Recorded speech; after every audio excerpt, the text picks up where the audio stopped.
Hello and welcome back to Canadian Boxing Hub. Uh, Struggling with where to start today. A lot of news, particularly in the world of kind of Canadian boxing, heavyweight boxing. Um, and we'll start off, I think, with Ryan Rizicki. Unfortunate news this week out of Camp Rizicki. He has a fight coming up that was kind of his comeback fight against, top 100 cruiserweight type of guy just to get the juices flowing, get the ring rust off. Of course, he pulled out of the Badu Jack fight earlier in the year for the cruiserweight WBC title. Pulled out of that fight with a torn bicep that forced him into surgery and months of rehab. And news is that he re-aggravated that same bicep. So unfortunate news. All the best to Mr. Rizicki. Hopefully he heals up well and we see him in the ring happy and healthy here soon in the new year. So moving on to some heavyweight news. We'll get some of the obscure stuff out of the way first, and then we'll go into a little bit of a preview of what we have coming this weekend. So this week, I think it was a Monday card, or at least, midday Monday here in Canada. Over in St. Petersburg, Russia, we had an IBA Pro card, which featured two known heavyweights, Bakhtir Jalalov and Sergey Kuzmin.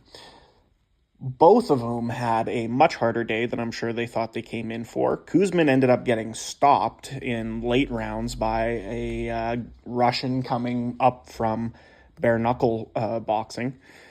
He does have a unbeaten record. We'll be interested to see what happens, but that was a rough and tumble fight in the main event. And then down the card, we had Jalalov in what would seem to be a routine kind of get out fight, just get a couple rounds in, knock another guy out. This guy brought it to Jalalov, put it on his chest, and he looked like he didn't want to be there. He was absolutely gassed. He was struggling with fighting on the inside. When he couldn't put this guy away with long shots from range, it got really uncomfortable for him, and I think it's going to put forward a blueprint. Someone who we're going to talk about, someone like a Dave Allen would be a nightmare for him, sitting on his chest and winging shots. It'd be awful for him. Even someone like Arsan Makhmudov, who's, throwing punches and bunches and really putting on the pressure, putting you onto the back foot.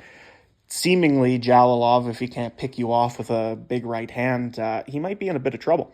I'd even be interested to see what a pro version of Torres versus Jalalov looks like, because frankly, I think Richard Torres has a style more suited to the pro game, whereas Jalalov really thrives at that distance range game in the amateurs, where he, of course, knocked out Richard Torres.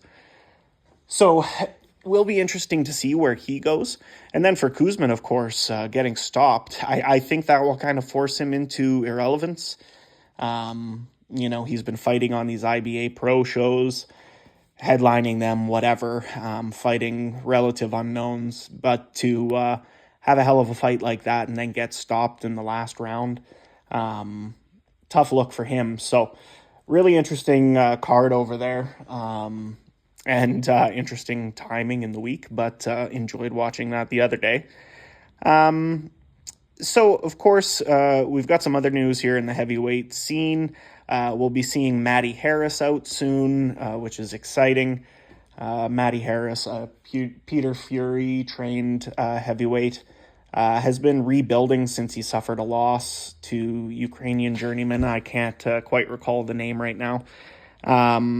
But he's been looking much better, great condition, and more, calm in the ring, more of a game plan with these fights under Peter Fury. So Matty Harris is one to watch. He'll be out on a Wasserman card soon. If you can tune into that one, Matty Harris is going to be an exciting prospect to watch. Who else do we have? Steve Robinson, area level heavyweight in Britain. He has signed with Curtis Woodhouse. Curtis Woodhouse kind of putting together a ragtag crew of heavyweights right now. He's got Michael Webster signed up, who's lost to David Adelaide, I believe. maybe even Jamie TKV. So he's kind of fought at that level and lost. And then Steve Robinson, of course, I think he lost to Nick Campbell a couple of years ago. He's very much area level kind of guy. But then Curtis Woodhouse also has prospect Adrian King, who very young guy, I think 20 years old, very little experience in the amateurs. So he's training him. Seems to spend a decent amount of time sparring guys like Dave Allen. So Adrian King will be interesting to come and see, as he ages, kind of on the small hall circuit with some of these guys on and off of GBM shows and whatnot. So will be interesting. All right, moving on to the big ticket stuff. So, of course, this Saturday we have two big fights that have some Canadian content in them. In Sheffield, we have Dave Allen versus Russian Canadian-based Arslan Makhmudov, fights out of Quebec, training with Mark Ramsey. Makhmudov, of course, we've seen on the world stage fighting on Riyadh shows. He, I think, beat Stanley Wright by knockout over there on kind of the first Turkey card. Then we've seen him lose to Agit Kabayel, who, in my opinion, top 3 or 4 heavyweight in the world right now, depending who you consider active or non-active. And then we've got, his loss to Guido Vianello, who we'll be speaking about later on here.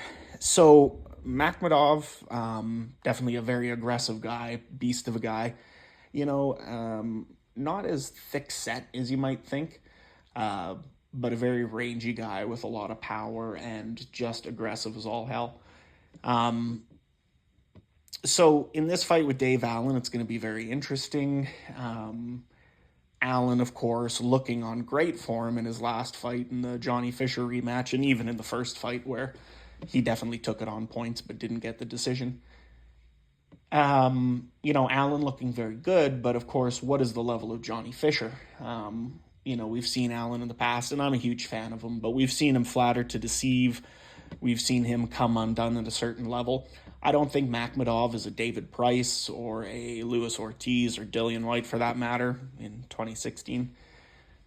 But he certainly is, he's got all those attributes that typically Allen struggles with. He's a big, tall, rangy guy with some amateur experience and, nasty uppercuts from range. Some of what we saw against David Price, though, like I say, I don't think the same boxing IQ or discipline. So what kind of Dave Allen will we see? He looks in good shape. He seems to be finally in the right headspace, and this is a guy who I can relate to a lot with his mental game. It's more important than anything else, frankly. He seems to be in a good place. He seems to be training hard. He's got the right team around him, the right living conditions. So, personally, I think that this one might start in typical Dave Allen fashion and in typical Makhmudov fashion, where I think first round we're not going to see a ton of punches thrown from Allen unless we see a totally different game plan. He has hinted to the fact of, if he were to do the David Price fight again, he would go into it a bit more of a war. I think that's some foreshadowing here that he's coming to fight. And I do think that he can withstand the barrage from Makhmudov, who is somewhat limited, somewhat labored and slow, but can absolutely smack. So if Allen rides out that storm in the first round or two, we always see him start to get going in rounds 3 typically. And I think once he gets that engine going, this could be over quick. Now, Kabayel, I think, took Makhmudov out in the 4th round. I'm not saying Dave Allen is Agit Kabayel, but I do think that he can stop him in similar speed. I think Dave Allen has well underrated power. I think he even underrates his power. If he's fighting and boxing in combinations like we saw against Johnny Fisher, which we seem to see in a lot of his training with Jamie Moore, they're trying to get him to punch in combination. Lots of hooks to the body. He's a great body puncher. Following them up with another hook to the head. Finishing off with a straight hand. We even saw the straight right from Dave a couple times in that Johnny Fisher rematch, which is not common for him, but looked beautiful and seemed to sneak up on a guy who probably hadn't planned to see a Dave Allen 1-2 straight down the pipe. So A lot of interesting implications. I think the stylistic clash is going to make this one exciting for as long as it lasts. The most unlikely outcome I have is this going the distance, but that being said, expect the unexpected. I, partially with my heart, partially with my head, am going to go with a Dave Allen mid to, let's say, rounds 4 to 7 stoppage for Allen. It might take a couple knockdowns to get Makhmudov out of there, but we'll see what happens. I think if he comes through the early barrage and starts to land in combination, he will take out Makhmudov in decent fashion, and would love to see it and see him continue to go on from here, sell tickets, be in good fights, and create a decent little legacy for himself. Then, of course, in our other kind of Canadian content, we have another Quebec heavyweight, Alexis Barriere, who, of course, has fought more extensively for Canada as an amateur and now has turned over pro in the last few years, kind of stop-start, going back and forth from the amateurs into the pro, being a main sparring partner of Tyson Fury for the Alexander Usyk fights. Of course, Barriere is a, 6'4", clever southpaw. He is a guy who's learning on the job, and one thing you'll notice that if you watch Alexis Barriere fights from, early on in his pro career to now, there's a massive progression. Even in some of his amateur fights, it's insane to see how this guy's changed, how he's grown into a fighter. Of course, he's training with Sugar Hill Stewart out of the Kronk Gym in Detroit. I think in his last fight, which was probably his best competition at the pro level, he fought Ubaldo Iligor and put in a career-best performance for his pro career. I think he does have some vulnerabilities, similar to Guido Vianello, who has some vulnerabilities. I think both guys are going to be able to hurt the other. I can see this getting messy. Barriere, I think, is susceptible to the straight right hand or the overhand right. He can let his hand dip down a little bit past his chin and open himself up to those temple shots, which can get a little bit iffy. I'm sure Sugar Hill Stewart will have been working on that with him. I do think that Vianello has the experience on his side in this fight. He's fought, a Jagba, Torres, Kingsley eBay. That was a learning fight. He's been in with good contenders. He, I think, was, correct me if I'm wrong, the bronze medalist at the Rio Games in 2016. So no mug by any means. He's only come up short against really world-class guys. He's been there under the bright lights in more big cards than Barriere has. So I think in terms of the training team, I'm going to give it to Barriere. He's been sparring guys like Tyson Fury and Joe Parker. He's been sparring guys like, on the come up like Bryce Taylor in New York, who's working with the Kronk team, and others there in the gym who are all, exciting young fighters pushing each other on, which is a good environment. I give the experience to Guido Vianello being on more, high-level pro cards, better competition. I think both of these guys leave themselves open to taking some shots. I think both of them can be clever and have decent feet and good motors for heavyweights. So this is a true 50-50. Again, of course, I'm going to kind of go in the way of my fandom in my pick on this one. I'm a Barriere fan. I want to see him succeed as a Canadian.